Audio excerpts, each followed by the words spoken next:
Hello friends, आज हम करेंगे जीके के महत्वपूर्ण प्रश्नों को हल। और इन प्रश्नों के अभ्यास के माध्यम से आप अपनी किसी भी परीक्षा की तैयारी को बेहतर कर सकते हो। आइए शुरू करते हैं आज का पहला प्रश्न। क्वेश्चन नंबर 1 है, भारत के संविधान के निम्नलिखित में से किस भाग में मूल अधिकार सन्निहित है? भारत के संविधान के निम्नलिखित में से किस भाग में मूल अधिकार सन्निहित है?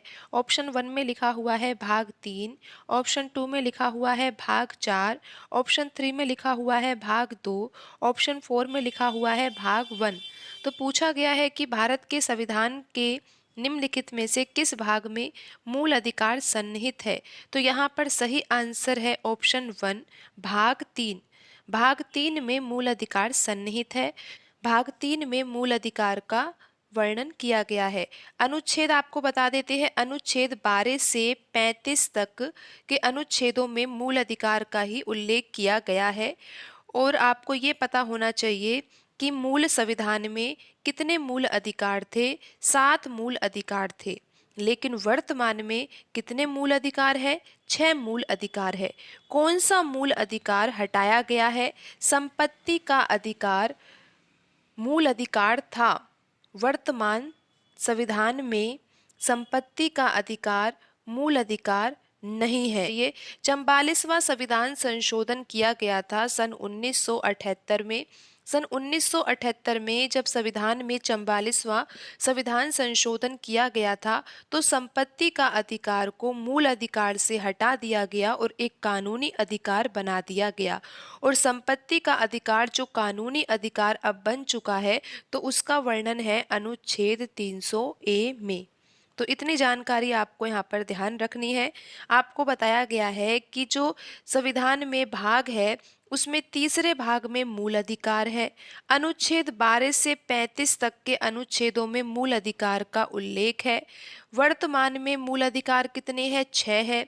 लेकिन मूल संविधान में कितने अधिकार थे? 7 अधिकार थे। 7वां अधिकार कौन सा था? संपत्ति का अधिकार। संपत्ति का अधिकार को हटा दिया गया मूल अधिकार से और क्या बना दिया गया? कानूनी अधिकार। कानूनी अधिकार बनाया है मूल अधिकार से तो संविधान में संशोधन भी किया गया। संविधान में कौन सा संशोधन किया गया? 44वां किया गया। कौन से सन में किया गया? 1978 में किया गया। अब हम बढ़ते हैं अगले प्रश्न की ओर। अगला प्रश्न है यहाँ पर क्वेश्चन नंबर 2। प्रश्न में पूछा है कि प्रधानमंत्री नरेंद्र मोदी ने जल जीवन मिशन का शुभारंभ कब किया? प्रधानमंत्री नरेंद्र मोदी ने जल जीवन मिशन का शुभारंभ कब किया? सन दिए हुए हैं सन 2014, सन 2018, सन 2019, सन 2022। तो इसका सही आंसर है ऑप्शन 3, सन 2019। प्रधानमंत्री नरेंद्र मोदी ने सन 2019 में जल जीवन मिशन का शुभारंभ किया। अब हम बढ़ते हैं अगले प्रश्न की ओर। अगला प्रश्न है क्वेश्चन नंबर 3। प्रश्न में पूछा है, लक्ष्य सेन किस खेल के खिलाड़ी है? लक्ष्य सेन किस खेल के खिलाड़ी है? Option 1 cricket, option 2 badminton, 3 table tennis, option 4 kabaddi. तो पूछा गया है कि लक्ष्य सेन किस खेल के खिलाड़ी है? इसका सही आंसर है ऑप्शन 2 बैडमिंटन। बैडमिंटन खेल के खिलाड़ी कौन है? लक्ष्य सेन है। अब हम बढ़ते हैं अगले प्रश्न की ओर। अगला प्रश्न है यहाँ पर क्वेश्चन नंबर 4। क्वेश्चन नंबर 4 में पूछा गया है कि 1992 में सबसे कम आयु में पद्म भूषण प्राप्त करने वाले नर्तक या नर्तकी का नाम निम्न में से क्या था? 1992 में सबसे कम आयु में पद्म भूषण प्राप्त करने वाले नर्तक या नर्तकी का नाम क्या था? तो यहाँ पर सही आंसर है ऑप्शन 2 सोनल मानसिंह। इनके बारे में आपको ध्यान रखना चाहिए कि इन्हें 1992 में पद्म भूषण से सम्मानित किया गया था। ये तो क्वेश्चन में ही पूछा गया है। इसके अलावा आपको ये भी ध्यान में रखना है कि सन 2003 में इन्हें पद्म विभूषण से सम्मानित किया गया था। 1992 में इन्हें पद्म भूषण पुरस्कार से सम्मानित किया गया था। 2003 में इन्हें पद्म विभूषण से सम्मानित किया गया था। अब हम बढ़ते हैं अगले प्रश्न की ओर। अगला प्रश्न है यहाँ पर क्वेश्चन नंबर 5। प्रश्न में पूछा गया है विश्व के कुल पृष्ठीय क्षेत्रफल में भारत का कितना हिस्सा है। विश्व के कुल पृष्ठीय क्षेत्रफल में भारत का कितना हिस्सा है। ऑप्शन 1 में लिखा हुआ है 3.9%, ऑप्शन 2 यहाँ पर है 2.4%, ऑप्शन 3 यहाँ पर है 4.2%, ऑप्शन 4 है 2.8%। पूछा गया है विश्व के कुल पृष्ठीय क्षेत्रफल में भारत का कितना हिस्सा है, तो इसका सही आंसर है ऑप्शन 2 2.4%। अब हम बढ़ते हैं अगले प्रश्न की ओर। अगला प्रश्न है यहाँ पर क्वेश्चन नंबर 6। प्रश्न में पूछा गया है उत्तर भारत के लोग किस त्योहार पर देवी लक्ष्मी और भगवान गणेश की एक साथ पूजा करते हैं। उत्तर भारत के लोग किस त्योहार पर देवी लक्ष्मी और भगवान गणेश की एक साथ पूजा करते हैं। तो इसका आंसर तो आपको पता ही होगा। आपको पता होगा कि दिवाली जो त्योहार है उस पर देवी लक्ष्मी और भगवान गणेश जी की पूजा एक साथ की जाती है। तो ऑप्शन 3 यहाँ पर सही आंसर होगा, दिवाली। अब हम बढ़ते हैं अगले प्रश्न की ओर।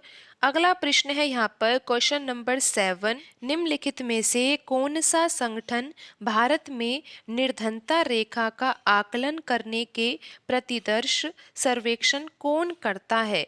तो इसका सही आंसर है ऑप्शन 1 NSSO, और इसके फुल फॉर्म भी आपको पता होनी चाहिए।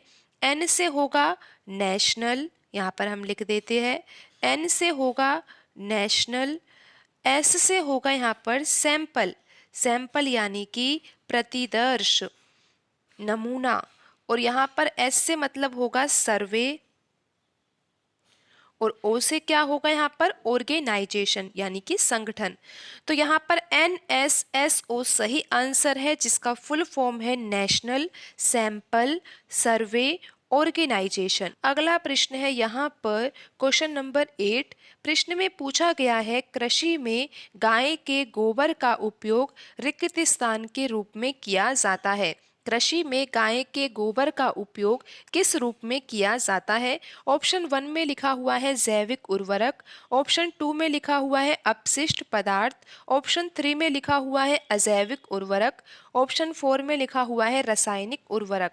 तो इसका सही आंसर है ऑप्शन 1 जैविक उर्वरक। कृषि में गाय के गोबर का उपयोग जैविक उर्वरक के रूप में किया जाता है। अब हम बढ़ते हैं अगले प्रश्न की ओर। अगला प्रश्न है यहाँ पर क्वेश्चन नंबर 9।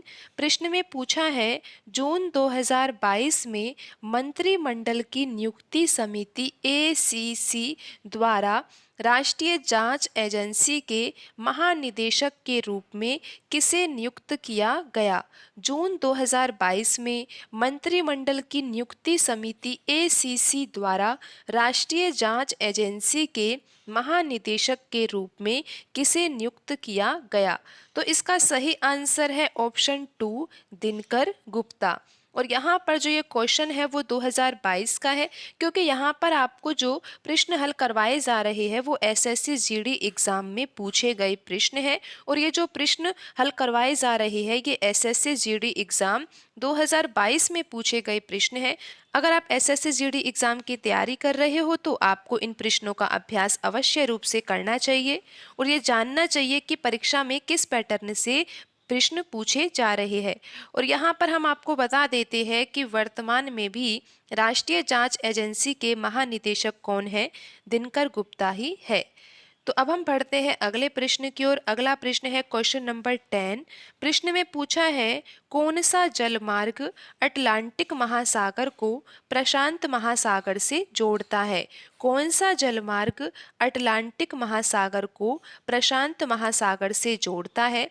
तो इसका सही आंसर है ऑप्शन 2 पनामा नहर। पनामा नहर अटलांटिक महासागर को प्रशांत महासागर से जोड़ती है। तो आज की वीडियो में इतना ही। मिलते हैं अगली वीडियो में। धन्यवाद।